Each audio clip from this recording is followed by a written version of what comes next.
This is one of the most iconic paintings in American history.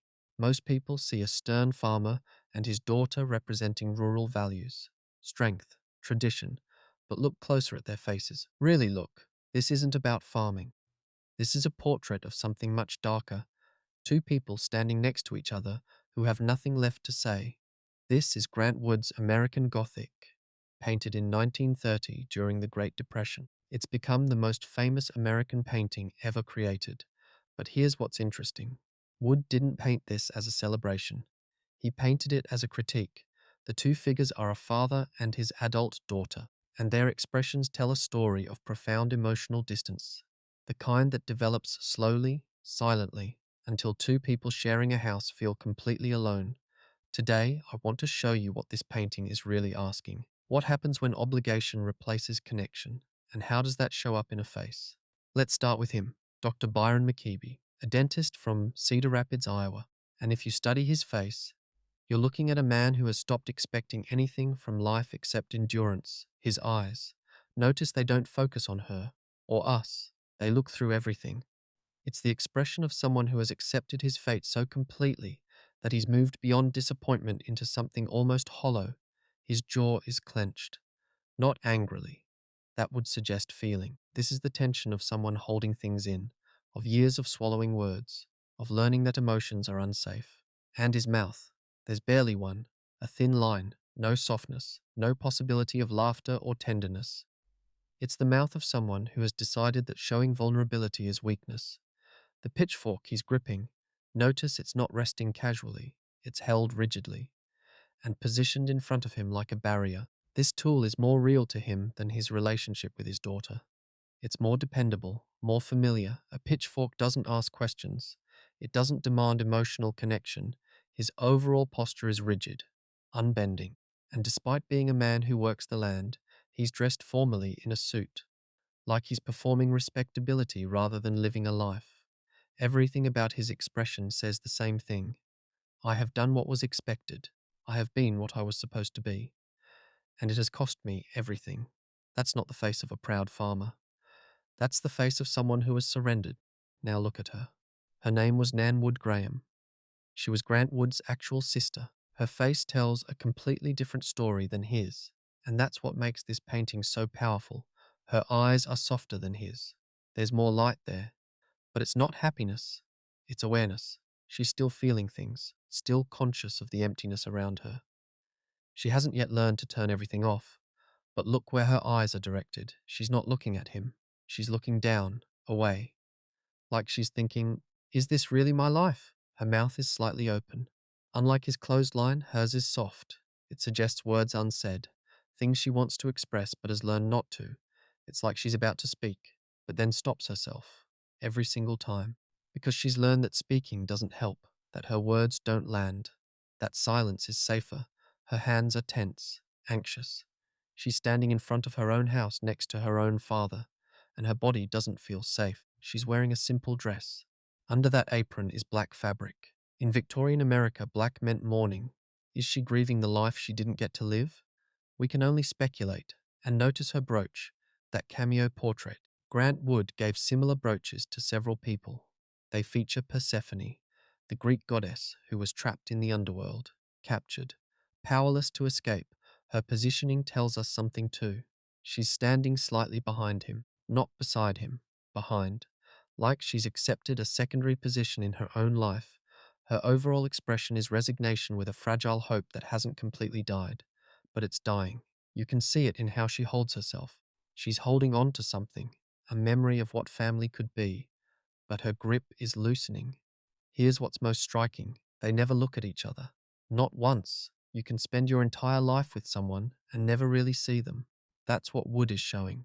They're standing together. They share blood. They share a house. They share decades. But they're emotionally unreachable to each other.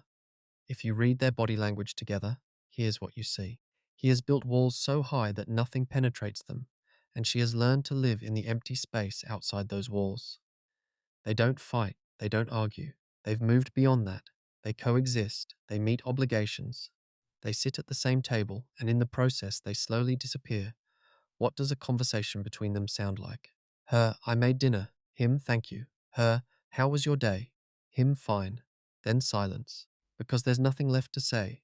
Or too much to say, and both have decided it's safer to say nothing. She probably loves him.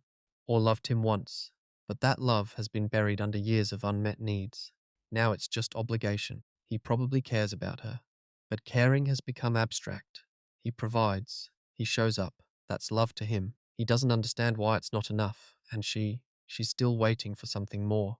But that wait is becoming the defining feature of her life. Now, I should mention, not everyone reads this painting the way I do. Some critics see something entirely different. They see American strength, pioneer resilience, a father and daughter standing firm against the depression, the vertical lines suggesting steadfastness, the rigid posture suggesting determination. And there's evidence for that reading. The painting has been used as a symbol of American resilience. It was seen that way during the Depression. But here's the issue. If this painting was meant to celebrate strength, why wouldn't they look at each other? Why is there no warmth between them? Why are the curtains drawn in the middle of the day, a Victorian morning custom? Why the closed, shuttered windows? A celebration of strength would show connection. This shows isolation. Look at the house. The weather vane on top is truncated, broken. It can't fully rotate. In a painting full of vertical lines suggesting rigidity, here's an object literally prevented from changing direction, from adapting. The only movement that might exist in this house is blocked. Wood himself said he was critiquing what he called the inhibited and barren qualities of the Midwest, not celebrating them, critiquing them. So while the alternative reading exists, the visual evidence points to something darker. Not strength, but the cost of strength. Not resilience, but the price of endurance. The environment around them reinforces this reading. The house is austere, not welcoming. It's a structure, a function, a place where obligations are met. That window upstairs. It's dark, curtains drawn in daylight, which is unusual, which is deliberate, and which suggests grief. Something is being hidden inside that house, something private, something painful. The fence divides the composition horizontally.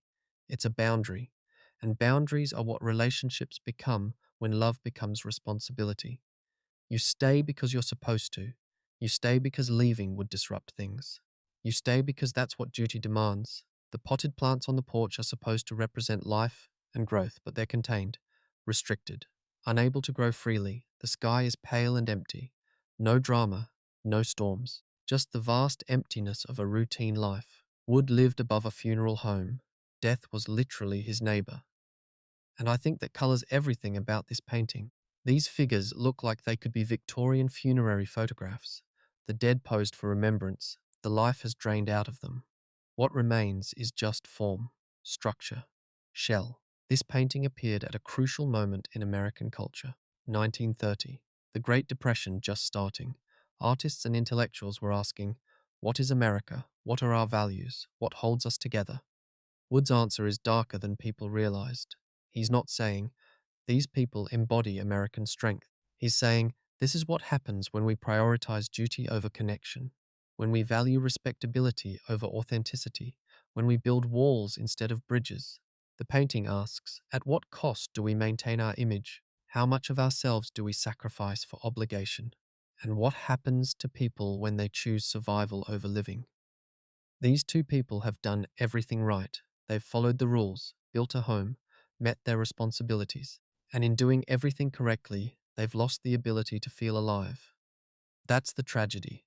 Not that they're poor, not that times are hard, but that they've become emotionally unreachable to each other. Wood said, these kinds of people I have known all my life. I imagined American Gothic people with their faces stretched out long to go with this American Gothic house. He wasn't mocking them. He was documenting something essential about human experience, the slow death of connection, the quiet desperation of obligation, the way two people can be bound together and be utterly alone. And the scariest part? This painting still resonates nearly a century later, because we recognize ourselves in it. We know the silence of a conversation that died years ago. We know the hollow feeling of being next to someone we can't reach. We know what it's like to be trapped not by circumstances, but by choices we made when we were younger and more hopeful.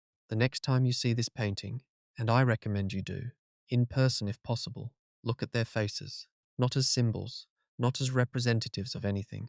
Just look at two people who are bound by blood but separated by everything else, standing next to each other completely alone, and ask yourself, do I see myself in this?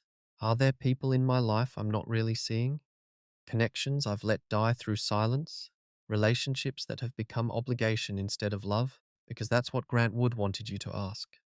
Not what does this say about America, but what does this say about me? If you want more stories hidden inside famous paintings, stories about human connection, human struggle, the quiet dramas happening in plain sight, hit subscribe. And in the comments, tell me, what do you see in this painting? Do you see hope or two people who have given up on finding it? Thanks for watching.